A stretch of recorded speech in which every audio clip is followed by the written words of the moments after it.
जंगल से एक हिरन टहलते टहलते ना जाने किस रास्ते पर भटक गया और किसी दूसरे ही जंगल में जा पहुंचा। वो खुद भी हैरान हो गया कि वो कहाँ आ गया है। चलते चलते उसे रास्ते में एक बारहसिंघा मिला, जो देखते ही समझ गया कि हिरन उस जंगल में नया है। तुम तो इस जंगल के नहीं हो, तुम यहाँ कैसे आए? हाँ भाई, मैं अपने जंगल का रास्ता भटक गया हूँ और वहीं वापस जाने का रास्ता ढूंढ रहा हूँ। ओह, ऐसी बात है। फिर तो तुम बहुत बड़ी गलती कर रहे हो। इस जंगल में बहुत से जंगली जानवर हैं जो दूसरों को मारकर खा जाते हैं। अगर किसी ने तुम्हें देख लिया तो बहुत बड़ी दिक्कत में पड़ जाओगे। ऐसा कहकर बारहसिंघा वहाँ से चला गया और हिरन समझा, हाँ, यूं ही मुझे डरा रहा है। ये जंगल मुझे बहुत अच्छा लग रहा है। इसे पूरा घूमकर ही अपने जंगल वापस जाऊंगा। चलते चलते अचानक उसका पैर सोए हुए शेर की पूंछ पर जा पड़ा। शेर ने हिरन को देख लिया और जोर से गुर्राया। तुम्हारी इतनी हिम्मत कि तुम मुझ पर पैर रखो। डर के मारे हिरन की जान सूख चुकी थी। हिरन बड़ी तेजी से दूसरी ओर अपनी जान बचाकर भागने लगा। शेर भी उसके पीछे भागा। हिरन भागते भागते अपने जंगल के रास्ते को पकड़ लेता है, लेकिन शेर की रफ्तार के आगे खुद को नहीं बचा पाता। रास्ते में ही शेर उसे दबोच लेता है और खा जाता है। अब शेर को एक नए जंगल का रास्ता पता चल जाता है। शेर ने देखा कि ये नया जंगल बहुत बड़ा है और यहाँ बहुत से जानवर हैं। उसने आगे जाकर देखा, जंगल में इतने सारे हिरन थे। उन सबको देखकर उसका मन ललचा गया। एक एक करके उसने सबको खाना शुरू कर दिया। अब जंगल के सभी हिरन असुरक्षित थे। हिरन के सरदार ने कहा, हमें कुछ करना होगा, नहीं तो ये शेर हम सबको खा जाएगा। तभी एक छोटा हिरन कहता है, सरदार, मुझे लगता है हमें 15 दिनों तक छुप जाना चाहिए। हम सब 21 दिन तक भूखे रह सकते हैं, लेकिन मैंने सुना है कि शेर केवल 15 दिन तक भूखा रह सकता है। अगर हम 15 दिन झाड़ियों में छिपे रहे तो ये भूखा रहेगा और यहाँ से चला जाएगा। सभी उस बच्चे की बात को मान लेते हैं और 15 दिनों तक झाड़ियों में छुपे रहते हैं। जब 15 दिनों तक शेर को कोई हिरन नहीं मिलता तो वो अपने जंगल वापस लौट जाता है।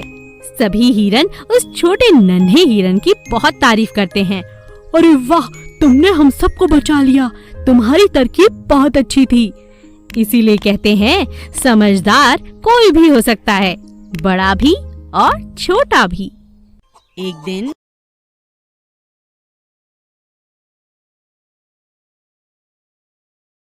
मुर्गी अपने 3 छोटे छोटे चूजे लेकर दाना चुग रही थी।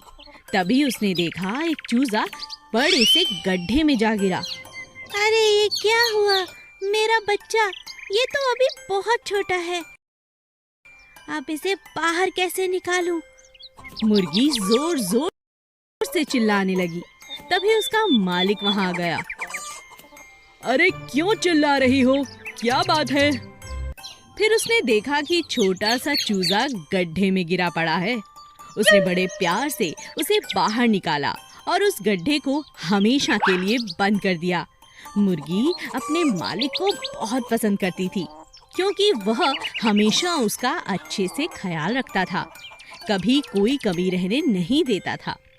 एक दिन मुर्गी के मालिक ने मुर्गी से कहा, मुझे पैसों की बहुत जरूरत है। क्या मैं तुम्हारे चूजे बेच सकता हूँ? तुम्हें बुरा तो नहीं लगेगा ना? मुझे पैसों की बहुत ज्यादा जरूरत है मुर्गी। हाँ, बेच दीजिए मालिक। मुर्गी ने भारी मन से हाँ कर दी और मालिक ने चूजे बेच दिए। चूजे बेचकर उसे बहुत अच्छे दाम मिले। अरे वाह, चूजे बेचकर इतना अच्छा पैसा मिला। अगली बार भी ऐसा ही करूँगा। अगली बार जब मुर्गी को बच्चे हुए तब फिर से मालिक ने कहा, मुझे पैसों की बहुत जरूरत है। क्या मैं तुम्हारे चूजे बेच दूं? मुर्गी समझ चुकी थी कि अब मालिक लालची होता जा रहा है। उसने मालिक से कहा, आप इतनी जल्दी क्यों कर रहे हैं? कुछ दिन में मेरे बच्चे बड़े हो जाएंगे और फिर उनके भी बच्चे होंगे। इस तरह आपका खुद का अंडों का व्यापार हो सकता है। आप जल्दबाजी में थोड़े लालच में पड़कर गलती कर रहे हो मालिक। अब मालिक को उसकी यह बात अच्छे से समझ आ चुकी थी। मुझे माफ कर दो, तुम ठीक कहती हो। कुछ पैसों के लिए मैं कितना स्वार्थी हो गया था। आज के बाद तुम्हें नहीं बेचूंगा। इस तरह मुर्गी ने अपनी और अपने बच्चों की जान बचा ली। शिकारी